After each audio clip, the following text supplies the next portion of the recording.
வணக்கம் friends, welcome to Vidya's cooking. நான் வித்யாலக்ஷ்மி. இன்றைக்கி உங்களுக்கு சீமத்தனை வச்சு ஒரு வாஃபிள் ரெசிபி. நீங்கள் வாஃபிள்னால் செஞ்சுக்கலாம், இல்லைனா அடை மாதிரி ஊற்றிக்கலாம். ரொம்ப அருமையான ஒரு பிரேக்ஃபாஸ்ட் டிஷ் நான் இன்றைக்கி செஞ்சு காமிக்க போகிறேன். இந்த ரெசிபிக்கு தேவையான பொருட்களை எல்லாம் எடுத்து ரெடி பண்ணி வச்சுருக்கேன். இங்கே பார்த்தீங்கன்னா இந்த சீமத்தனை நான் 125 கிராம்ஸ் ஒரு சின்ன காஃபி டம்ளரில் அளந்து வச்சுருக்கேன். இந்த சீமத்தனை ரொம்ப ஈஸியாக கிடைக்கிறது மார்க்கெட்டில். இது பேர் கின்வா. அடுத்து நான் அதே காஃபி டம்ளரில் அளந்து ஓட்ஸ் நல்லா வறுத்து பொடி பண்ணி எடுத்து ரெடி பண்ணி வச்சுருக்கேன். 125 கிராம்ஸ் ஓட்ஸு.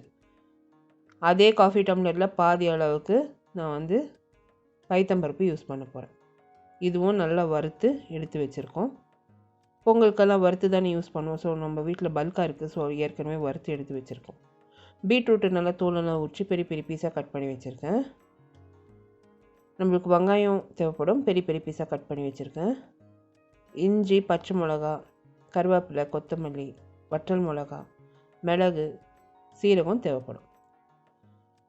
இப்போ நம்ம இந்த சீமத்தனையை நல்லா வறுத்து எடுக்கணும். எண்ணெய்லாம் சேர்க்காம நல்லா ஒரு கடாய் ஹீட் பண்ணிவிட்டு மிதமான தீயில் ஸ்லோ ஃப்ளேமில் வச்சு இந்த சீமத்தனையை கைவிடாமல் நல்லா வறுத்து எடுக்கணும். அது படப்படன்னு பொரியும். அது பொரிஞ்சு நல்லா ஃப்ரை ஆகி வரணும். அது வறுக்க அந்த வாசனை நல்லா வரும். அப்போ தான் அந்த சீமத்தனை நல்லா வறுபட்டுருக்குன்ட்டு நம்மளுக்கு தெரியும். இந்த ரெசிபியில் யூஸ் பண்ணியிருக்க பொருட்கள், அதோட அளவு, டீட்டெயில் ரெசிபி என்னோடய ப்ளாகில் போஸ்ட் பண்ணியிருக்கேன். சோஷியல் மீடியா லிங்க்ஸு, இங்கிலீஷ் சேனலோட லிங்க் எல்லாமே description box below this video நான் போஸ்ட் பண்ணியிருக்கேன். ஸோ கண்டிப்பாக விசிட் பண்ணி இந்த ரெசிபியை ட்ரை பண்ணுங்கள் வீட்டில். இப்போ பார்த்தீங்கன்னா அந்த சீமத்தனை நல்லா பொரிஞ்சு வருது. அது அடங்கணும், நல்லா வறுப்படணும். கைவிடாமல் நீங்கள் அதை நல்லா வறுப்பட்டு எடுத்திங்கனாக்கா அது நல்லா ரோஸ்ட் ஆகிடும். ரொம்ப வாசனை நல்லா கூடும். இப்போ இந்த சீமத்தனை நல்லா வறுப்பட்டுருக்கு. எடுத்து ஆற விட்டுறேன் ஒரு தட்டில் போட்டு. அதே கடாயில் பீட்ரூட்டு, வெங்காயம், கொத்தமல்லி, கருவேப்பிலை, பச்சை மிளகா, வற்றல் மிளகா, இஞ்சி, மிளகு, சீரகம் சேர்த்து உப்பு சேர்த்து கொஞ்சமாக தண்ணி விட்டு வேக வைக்க போகிறேன். பீட்ரூட் நல்லா சாஃப்டாகி வரணும். இந்த பீட்ரூட்டில் லைட்டாக திப்பு இருக்கும். ஸோ அது நல்லாயிருக்கும் இந்த ரெசிப்பியில். ரொம்பவே அருமையாக நல்லாயிருக்கும். இந்த அடை கூட ரொம்ப நல்லாயிருக்கும்.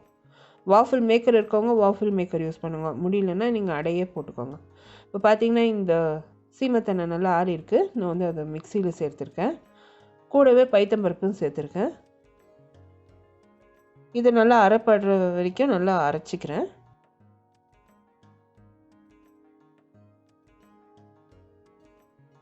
நல்லா நைஸ் மாவு வர வரைக்கும் இதை நான் அரைச்சி எடுக்க போகிறேன். இப்போ கொரப்பாக தான் இருக்குது மாவு, அவ்வளோ நைஸ் ஆகலை. நான் ஓட்ஸ் மாவையும் சேர்த்து நல்லா நைஸ் மாவாக வர வரைக்கும் அரைச்சி எடுத்துகிட்டு போகிறேன். இந்த ஓட்ஸ் மாவு, இந்த பைத்தம்பருப்பெல்லாம் நம்ம முன்கூட்டியே தயார் பண்ணிட்டோம்னா ரொம்ப ஈஸி இந்த ரெசிபி. இப்போ இந்த மாவு ரெடி ஆகிடுச்சு. இதை எடுத்து நீங்கள் டப்பாவில் போட்டு வச்சுக்கலாம். எப்போ தேவைப்படுதோ அப்போ நீங்கள் அடை செஞ்சுக்கலாம். இப்போ பார்த்தீங்கன்னா நான் அந்த பீட்ரூட்டும் வேக வச்சு எடுத்து வச்சுருக்கேன். அதே மிக்சியில் இந்த பீட்ரூட்டையும் சேர்த்து நான் அரைச்சி எடுத்துக்க போகிறேன். தேவைப்படுற அளவுக்கு உப்பு, கொஞ்சமாக சர்க்கரை சேர்த்துக்க போகிறேன். ஏன்னா அந்த சர்க்கரை நல்லா டேஸ்ட் கூடும், நல்லா ப்ரௌன் கலரில் வரும். இப்போ உப்பும் சர்க்கரையும் சேர்த்துருக்கேன். இதிலே அந்த அரைச்சி வச்சுருக்க சீமத்தனை மாவு சேர்த்துக்கிறேன். கொஞ்சமாக பேக்கிங் பவுடர், சோடா உப்பு, தயிர் சேர்த்துக்கிறேன். சேர்த்து நல்லா வழுவழுன்னு விழுதாக அரைச்சிக்க போகிறேன்.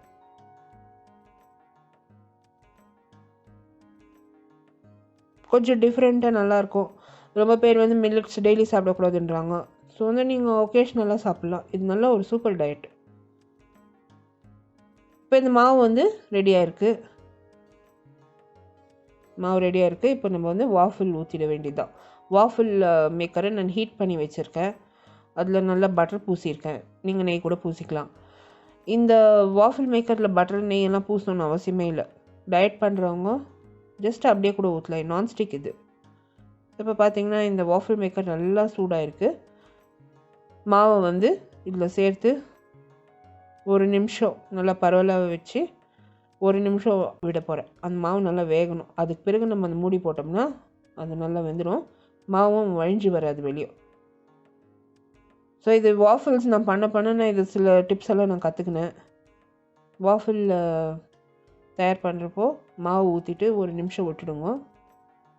பிறகு நீங்கள் மூடி போட்டிங்கன்னா அந்த மாவு வெளியே வழிஞ்சு வராது.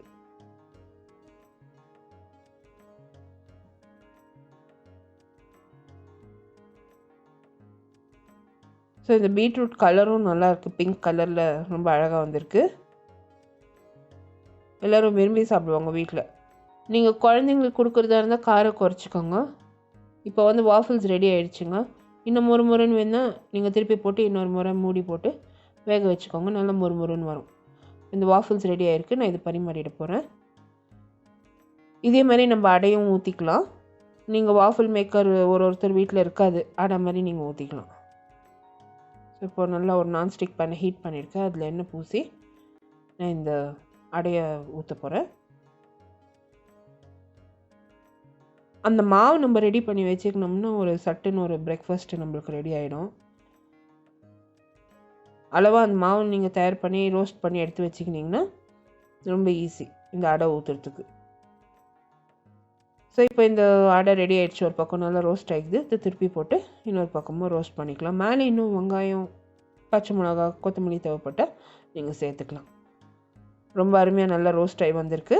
இப்போ நம்ம இது பரிமாறிட வேண்டியது தான். இப்போ இந்த ரெசிபியில் யூஸ் பண்ணியிருக்க பொருட்களோட மெஷர்மெண்ட்ஸ், என்னோடய blog link, social media handle links, Instagram, Facebook, Twitter, English சேனலோட லிங்க்கெல்லாம் description box below this video post பண்ணியிருக்கேன். இந்த வீடியோ ரெசிபி நீங்கள் பார்த்து என்ஜாய் பண்ணிங்கன்னா எனக்கு ஒரு தம்ஸ் அப் கொடுத்து சப்ஸ்கிரைப் பண்ணுங்கள். அடுத்த புதிய ரெசிபியோட உங்களை நான் மறுபடியும் சந்திக்கும் வரை, this is Vidya Lakshmi. Thank you so much for வாட்சிங்.